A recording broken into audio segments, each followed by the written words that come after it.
And away we go. It is the Nightcap, brought to you by Galactic Fried Chicken, right here on BearcatJournal.com. Look, by now you know the drill. www.galacticfriedchicken.com. Download the app for Android, iPhone, everything Galactic. Use the app.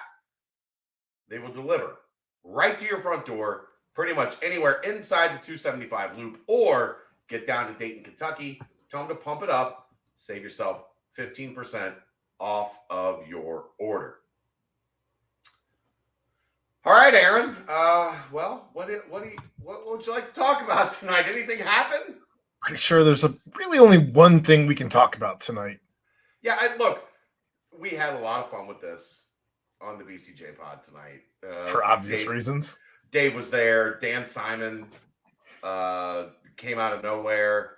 Apparently, both of them were using an AOL dial-up CD from the 1980s. But it's filmed by a Nokia. He was playing Snake. That was the play. He was playing Snake on his phone while he was doing the show. But we're gonna give our thoughts here as well.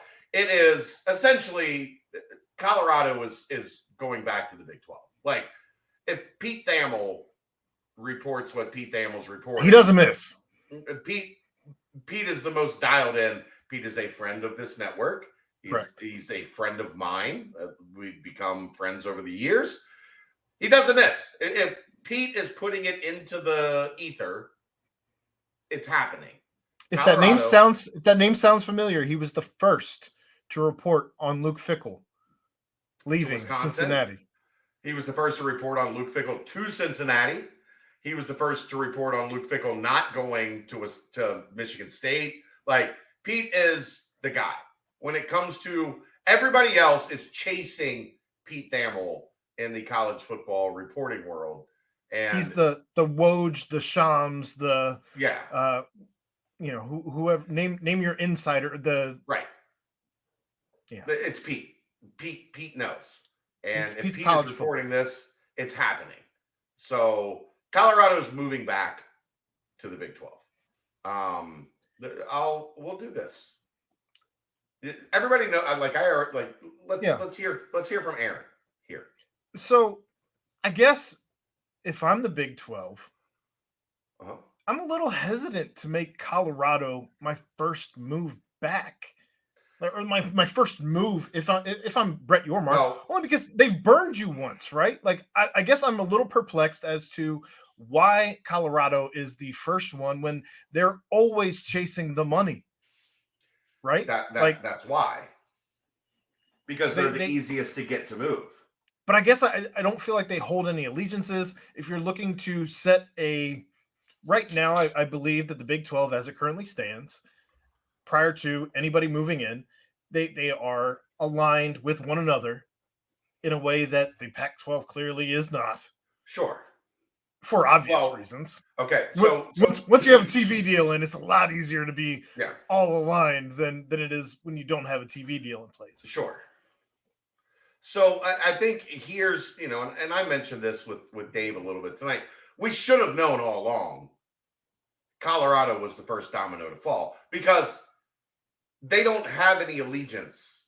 Like, they don't have the type of allegiance to the Pac-12 that the rest, like the core of the Pac-12, Arizona State, like Washington State, Oregon State. Like, there was this, in the Pac-12, there was this group. They were all tied together through regions. Regions. Well, like, think about the Pac-12. Their scheduling has always been different than everybody else because you just did like a 2-day or a 3-day trip where, like, in basketball, I guess, like you played Colorado or you played Arizona on Saturday, and then on Monday you played Arizona State. And like there was always this connection in the Pac-12 that Colorado didn't have. Why is Colorado in the Pac-12? Because they panicked when Missouri and Nebraska, like when the Big 12 fractioned the first time, Colorado was on the first thing smoking. Like, we're out of here. And So when they realized, oh, this life raft that we thought we had is going to sink. Not, it might sink. It is going to sink. They ran straight back. Like they're the like they emancipated from their parents at 17. That's funny. And then when they realized they made the terrible decision, they ran back to mom and dad like 12 years later. Like, look, man, I'm broke. I messed up. I'm sorry. Broke. Yeah, right. Like it's we need help. I owe some dudes some money, and I might be in trouble if I can't pay him. I'm broke. Right. So yeah, like it makes sense as to why Colorado is the one. I don't have to love it that they're the first ones in all of this mess. Like, again, if I'm looking to put together a conference where teams are aligned with one another, it bothers me a little bit that Colorado is the first to jump ship, and because who knows? It bothers you. I'm just saying we know why they don't love the Pac-12. I guess if I'm looking at it as a House of Dragons type situation, like you hold them at arm's length, right? You know that they will be the first to stab you in the back if the situation presents itself in the future. Sure.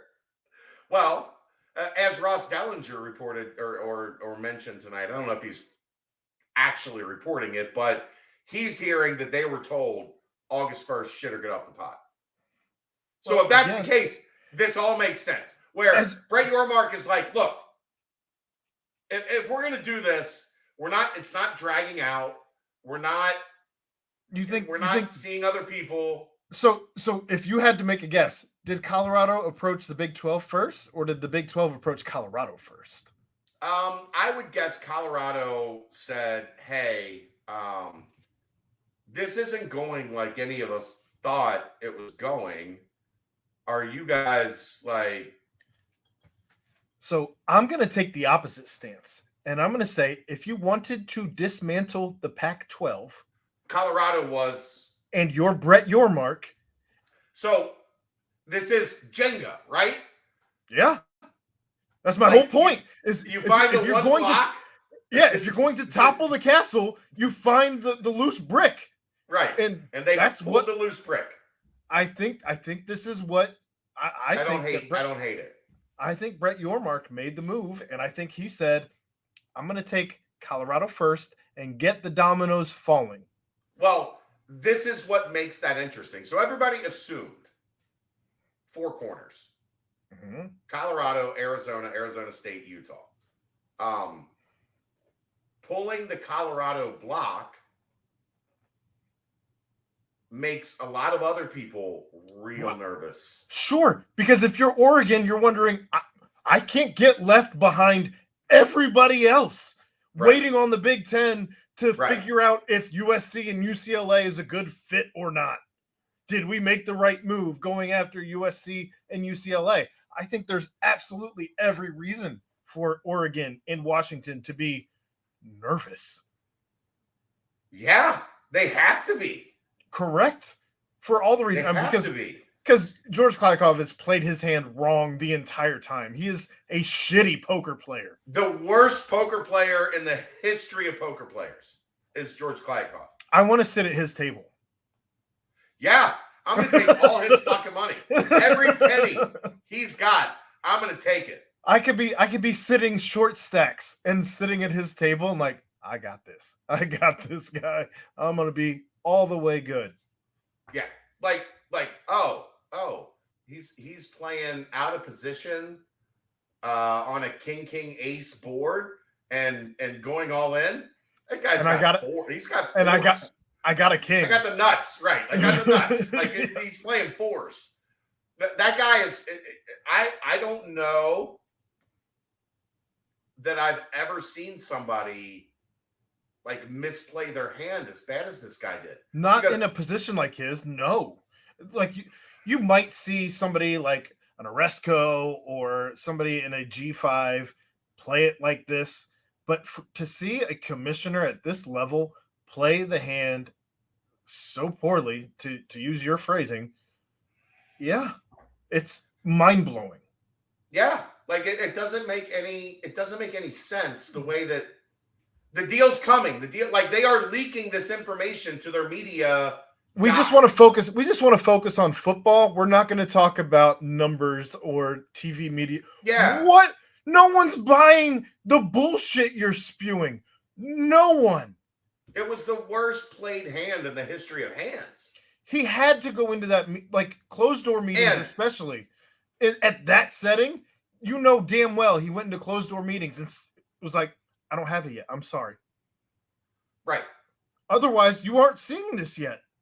No, but what you guess is he's selling a lie of like, I've got it. No, I've got the hand.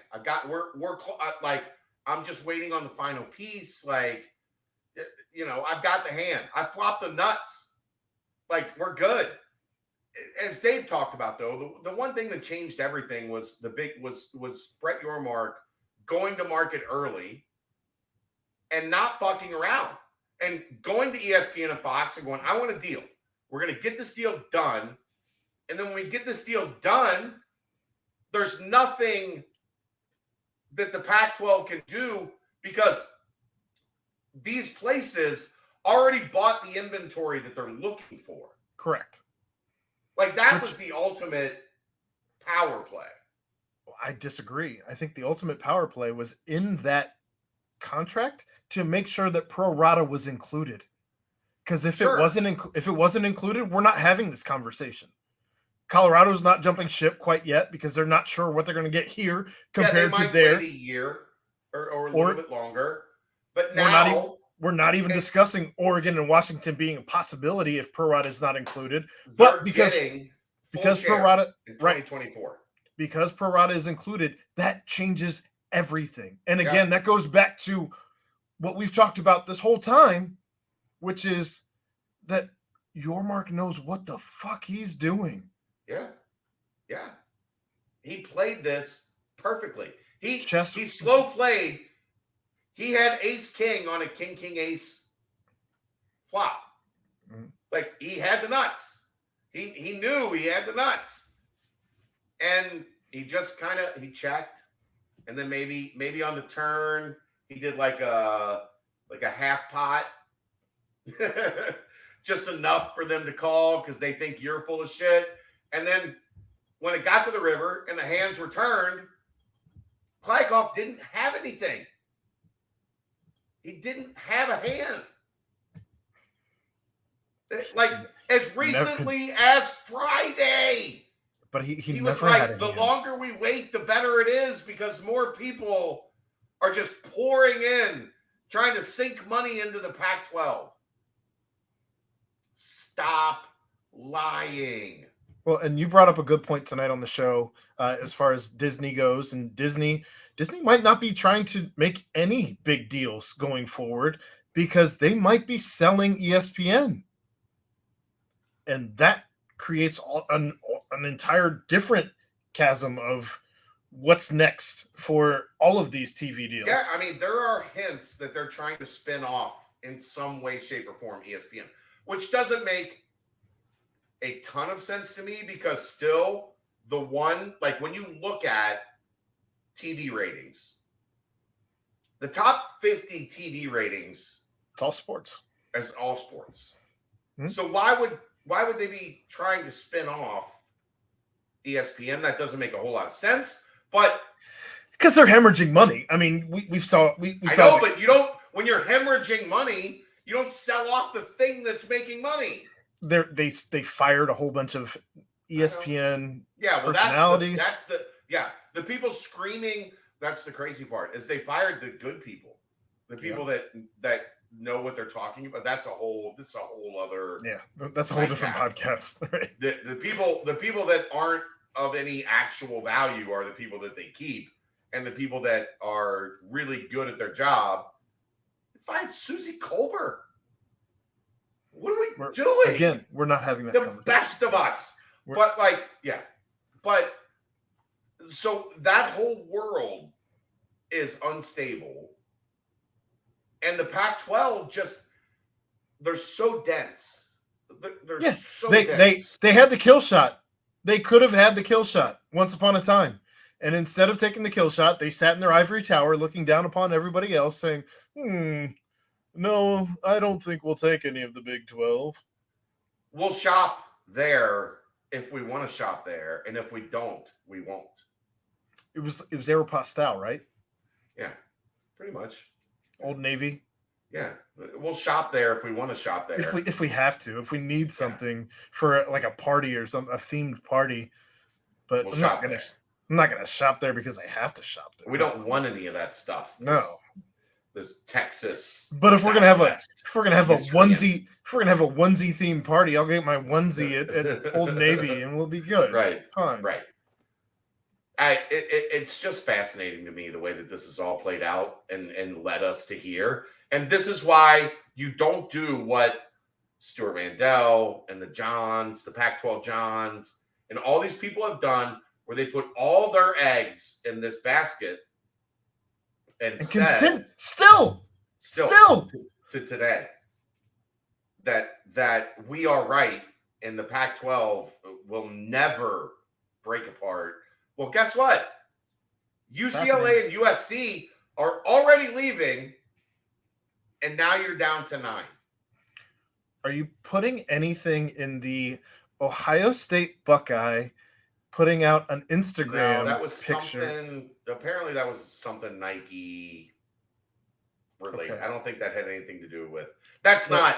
Look, man, you've been around this long enough now. That's not how it's going to get out. Well, no, you don't say anything to a mascot Instagram Nobody account. Says nothing to nobody. And I even said to somebody today, I said, if that was something that was actually something, they would have said something big and would have said big, like B1G B1G is coming. Right. Yeah. Not something big is coming with just the word big. That's a Nike, like something's coming in that regard. Maybe a game in like 2037, knowing how the schedules go. I don't know. It's just the whole Ohio State, Oregon, 22-45.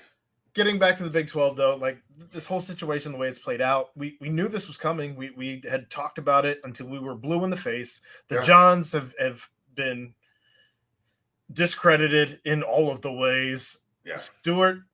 Stuart might be looking for a new job. If I'm anybody higher up in the New York Times, you're gone, dude. You were dead wrong on everything. Everything.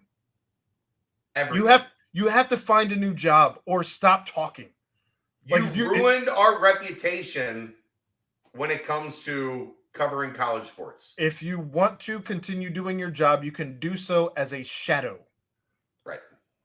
Do not tweet about sports anymore. You're a great writer. As an insider, it's probably time to do something else. So bad. All right, we'll see you tomorrow night. Who knows what's going to happen tomorrow? Colorado could be official. Oregon could be coming. Who knows? Who knows? Yeah, we'll see you tomorrow night. That's the Nightcap. Brought to you by Galactic Fried Chicken. Right here on BearcatJournal.com. See ya!